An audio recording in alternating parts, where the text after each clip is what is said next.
अस्सलाम वालेकुम dear students differential equation के topic higher order linear differential equation में आज हम non homogeneous higher order linear differential equation को डिस्कस करेंगे। इससे पहले हम homogeneous linear order differential higher order differential equation को डिस्कस कर चुके हैं। हमारे पास general form of linear differential equation higher order linear differential equation कुछ इस तरह से होती है: A not D N plus A one D n minus one plus a two d n minus two plus up to so on plus a n minus one d plus a n of y f of x. यहाँ पे d से मुराद d over d x है, यानी ये D N का मतलब ये है कि हमारे पास डी एन में d n over d x n है। तो इस तरह डी एन माइनस वन हमारे पास होगा d n minus one over d x n minus one. तो ये हमारे पास nth order linear differential equation है।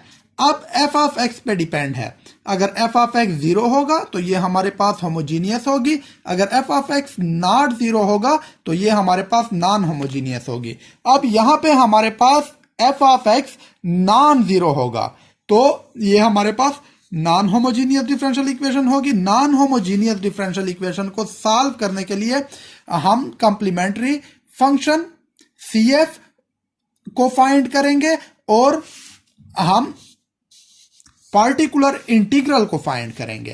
तो सी एफ और पी आई मतलब कंप्लीमेंट्री फंक्शन और पार्टिकुलर इंटीग्रल क्या होते हैं, इनको हमने आज देखना है। तो कंप्लीमेंट्री फंक्शन हमारे पास सेम जो होमोजीनियस डिफरेंशियल इक्वेशन होती है उस तरह ही हमारे पास कंप्लीमेंट्री फंक्शन होता है। मतलब कि हमारे पास जो लीनियर डिफरेंशियल इक्वेशन है उससे हम होमोजीनियस पार्ट ले लेते हैं, उसमें हम एफ ऑफ एक्स को इक्वल टू जीरो कर लेते हैं।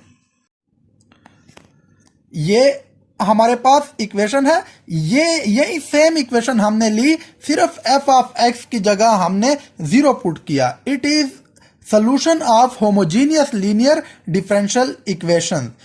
तो और इसको हम डिनोट करते हैं वाई सी से, यानी सेम हमने जैसे लास्ट लेक्चर में होमोजीनियस लीनियर डिफरेंशियल इक्वेशन को सॉल्व किया था, सेम उसी तरह हम इस इक्वेशन को सॉल्व कर लेंगे और वाई सी फाइंड करेंगे। अब पार्टिकुलर इंटीग्रल क्या होता है?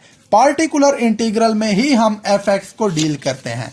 पार्टिकुलर इंटीग्रल को हम इस तरह करते हैं कि हमारे पास जो ये डिफरेंशियल इक्वेशन है, ये इसको हम one over a not D N plus A one D n minus one plus up to so on a n कर लेते हैं और यहां पे एफ ऑफ एक्स कर लेते हैं। तो और इसको हम डिनोट करते हैं वाई पी से, और जनरल सोल्यूशन जो हमारे पास होता है वो y equal y c plus y p आता है। मतलब कि हम पहले कंप्लीमेंट्री फंक्शन फाइंड कर लेंगे, उसके बाद पार्टिकुलर इंटीग्रल फाइंड कर लेंगे, फिर इन दोनों को वाई सी और वाई पी को ऐड करेंगे तो हमारे पास जनरल सोल्यूशन आएगा। आज जो हम केस डिस्कस कर रहे हैं उसमें हम ये देखेंगे कि अगर हमारे पास f of x exponential function हो यानी ई पावर ए एक्स हो तो इसको हम कैसे डील करेंगे। तो लेट हमारे पास एक linear higher order differential equation है जिसमें एफ ऑफ एक्स की value e power a x है। तो इसमें हम ऐसे करेंगे कि इसको हमने एफ ऑफ डी कह दिया है, स्मॉल एफ ऑफ डी इस कंप्लीट वैल्यूज को of y equal a x कर दिया है। अब पार्टिकुलर इंटीग्रल फाइंड करना है तो लाजमी बात है one over f of D e power a x होगा। तो ये e power a x over f of D आ गया है। तो हम इसमें ये जो ई के साथ ए एक्स है यानी एक्स के साथ जो भी वैल्यू होगी वो हम डी की जगह लगा लेंगे, डी को रिप्लेस कर लेंगे बाय ए से। तो ये हमारे पास पार्टिकुलर इंटीग्रल होगा, बस यहीं तक। लेकिन ये केस फेल भी हो सकता है। ये केस कब फेल होगा? जब हमारे पास एफ ऑफ ए, यानी हमने जो डी की जगह ए की वैल्यू लगाई थी वो अगर हमारे पास इक्वल टू 0 आ जाए तो फिर ये केस फेल हो जाएगा। अब अगर केस फेल हो जाए तो हमें घबराने की कोई जरूरत नहीं है। हम फिर ऐसे करेंगे कि इस के साथ यानी e पावर ए एक्स के साथ हम x मल्टीप्लाई कर लेंगे और डिनोमिनेटर f ऑफ d को डिफरेंशिएट कर लेंगे विद रिस्पेक्ट टू d। ऊपर हमारे पास जो e पावर ए एक्स था उसके साथ हमने x मल्टीप्लाई किया और डिनोमिनेटर को हमने डिफरेंशिएट किया विद रिस्पेक्ट टू d, यानी ये हमारे पास d f prime of d आ जाएगा और फिर उसके बाद हम f प्राइम ऑफ d में a की वैल्यू पुट कर लेंगे। तो अगर ये हमें कोई वैल्यू दे दे तो ठीक, तो हमारा आंसर ये है। और अगर यहां भी केस फेल हो जाए यानी f prime of a equal 0 हो जाए तो ये केस भी तो फिर यहां पे भी हमारे पास फेल हो गया है। तो अब हम फिर क्या करेंगे? फिर हम ऐसे करेंगे कि हम न्यूमरेटर के साथ फिर एक x मल्टीप्लाई कर लेंगे। यानी यहां पे देखें, ये मेरे पास एक x था तो मैंने एक x और मल्टीप्लाई किया और साथ में डिनोमिनेटर को फिर डिफरेंशिएट किया विद रिस्पेक्ट टू d से। तो ये मेरे पास x square e power a x f prime of D equal x square e power a x f double prime of a आ गया है। डी को मैंने फिर रिप्लेस कर लिया है ए से। तो अगर यहां हमारे पास कोई वैल्यू आ जाती है ठीक, अगर ये केस फेल हो जाता है तो हम फिर इसको उसी तरह एक्स एक मल्टीप्लाई कर लेंगे और डिनोमिनेटर को डी से डिफरेंशिएट करेंगे। ये प्रोसेस हम तब तक करेंगे जब तक हमें आंसर नहीं मिलता, हमें कोई वैल्यू नहीं मिलती। तो इसी को हम कंटिन्यू करेंगे। तो इसी के ऊपर अब मैं 2 एग्जांपल सॉल्व करता हूं तो आपको मजीद क्लियर हो जाएगा। एग्जांपल नंबर 1 है मेरे पास D square plus 3d minus 4 y equal 15 e power x. तो ये मेरे पास second order linear non homogeneous differential equation है और यहां पे देखें तो f of x 15 e power x है, यानी f ऑफ x मेरे पास एक्सपोनेंशियल फंक्शन है। तो यहां पे सबसे पहले मैं कंप्लीमेंट्री फंक्शन फाइंड करूंगा कि the complementary function is D square y D square plus 3d minus 4 into y equal 0। उसके बाद मैं कैरेक्टरिस्टिक इक्वेशन या ऑक्सिलरी इक्वेशन लिख लूंगा इसकी, वो मेरे पास D square plus 3d minus 4 equal 0, जैसे हम होमोजीनियस डिफरेंशियल इक्वेशन को सॉल्व करते हैं। तो यहां पे ये मेरे पास क्वाड्रेटिक इक्वेशन है। तो क्वाड्रेटिक इक्वेशन को मैंने बाय फैक्टराइजेशन सॉल्व किया, इसके फैक्टर 1 और 4 आए। तो यहाँ पे मेरे पास d into D minus 1 plus 4 into D minus 1 equal 0 आ गया है। d माइनस 1 मैंने कॉमन ले लिया तो 4 d minus 1 into D plus 4 equal 0 आ गया। तो d माइनस 1 इक्वल 0 होगा या d प्लस 4 इक्वल 0 होगा। यहाँ पे d इक्वल 1 और या d इक्वल माइनस 4 आ जाएगा।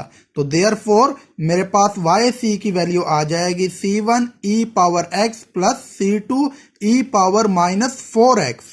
उसके बाद अब मैं पार्टिकुलर इंटीग्रल फाइंड करूंगा। यहां पे ज्यादा फोकस हमने पार्टिकुलर इंटीग्रल पे करना होगा क्योंकि हम होमोजीनियस डिफरेंशियल इक्वेशन को ऑलरेडी डिस्कस कर चुके हैं। तो और होमोजीनियस डिफरेंशियल इक्वेशन हमारे पास सेम मेथड ही होगा हर क्वेश्चन में। चेंज अगर आएगा तो सिर्फ पार्टिकुलर इंटीग्रल में आएगा, यानी पार्टिकुलर इंटीग्रल के लिए हमारे मेथड चेंज होते जाएंगे। हमारे पास एक्सपोनेंशियल फंक्शन के लिए पार्टिकुलर इंटीग्रल का अलग मेथड होगा, ट्रिग्नोमेट्रिक के लिए अलग मेथड होगा, इस तरह एक्सपोनेंशियल के लिए इस तरह यानी बाकी अगर हमारे पास एक्सपोनेंशियल और ट्रिग्नोमेट्रिक मल्टीप्लाई हो तो उसके लिए अलग मेथड होगा।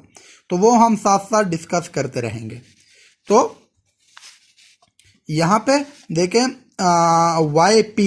yp को मैंने 1 over D square minus 3d plus 3d minus 4 into 15e⁻x लिख लिया है। तो 15e⁻x d² plus 3d minus 4। अब यहाँ पे देखे e⁻x है तो x के साथ यहाँ पे 1 होगा, क्योंकि x के साथ जब कुछ नहीं होता तो 1 होता है। तो अब d की जगह हमने 1 लिखना है, यानी d को रिप्लेस करना है बाय 1।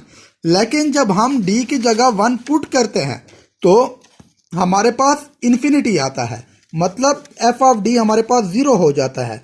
1 plus 3 minus 4 equal 0। तो केस हमारे पास यहाँ पे फेल हो जाता है।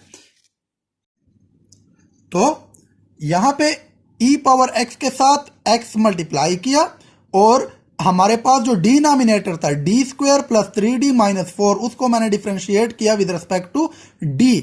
तो यहाँ पे d² का डेरिवेटिव 2d आ जाएगा, जबकि 3d का डेरिवेटिव हमारे पास 3 आ जाएगा और हमारे पास जो -4 का डेरिवेटिव होगा वो 0 आ जाएगा, वो खत्म हो जाएगा। तो अब हम रिप्लेस करेंगे फिर d को 1 से। तो अब जब हम d को 1 से रिप्लेस कर रहे हैं तो हमारे पास 5 आ गया है, यानी अब 0 नहीं आया। तो बस यहाँ तक हमारा पार्टिकुलर इंटीग्रल फाइंड हो गया है। 5 और 15 कैंसिल हो जाएंगे, 3xe⁻x आएगा। तो यहाँ पे हमारे पास जो जनरल सोल्यूशन होगा वो आ जाएगा y equal yc plus yp। yc की वैल्यू पुट कर लेंगे, c1e⁻x प्लस c2e⁻−4x और yp की वैल्यू पुट कर लेंगे प्लस 3xe⁻x। तो ये पहला क्वेश्चन हमारा सॉल्व हो गया है। बहुत ही इजी है, इसमें कोई मुश्किल नहीं है। अब एग्जाम्पल नंबर 2 हम करते हैं। एग्जाम्पल नंबर 2 भी हमारे पास second order linear differential equation है और ये हमारे पास नॉन होमोजीनियस है। और यहाँ पे भी हमारे पास f ऑफ x जो है वो एक्सपोनेंशियल फंक्शन है। अब यहाँ पे f ऑफ x इक्वल है e⁻x प्लस e⁻2x के। तो अब इसमें भी हम सबसे पहले कम्प्लीमेंट्री फंक्शन लिख लेंगे। कम्प्लीमेंट्री फंक्शन हमारे पास d² minus 3d plus 2 y equal 0 हो जाएगा। फिर ऑक्सिलरी इक्वेशन या कैरेक्टरिस्टिक इक्वेशन लिख लेंगे और ये हमारे पास ऑक्सिलरी इक्वेशन आ गई। अब इसको हम, ये हमारे पास क्वाड्रेटिक इक्वेशन है तो बाय फैक्टराइजेशन इसको हम सॉल्व कर सकते हैं। इसको बाय फैक्टराइजेशन सॉल्व कर लेंगे तो इसके ये हमारे पास फैक्टर आ गए। तो इसको सॉल्व करने के बाद हमारे पास d की वैल्यू आ गई 1, d इक्वल 1 और d इक्वल 2। तो हमारे पास yc आ गया है c1e⁻x प्लस c2e⁻2x। अब हमने फाइंड करना है पार्टिकुलर इंटीग्रल। अब पार्टिकुलर इंटीग्रल के लिए yp e⁻x प्लस e⁻2x और नीचे हमारे पास d² माइनस 3d प्लस 2 आ जाएगा, यानी f ऑफ d।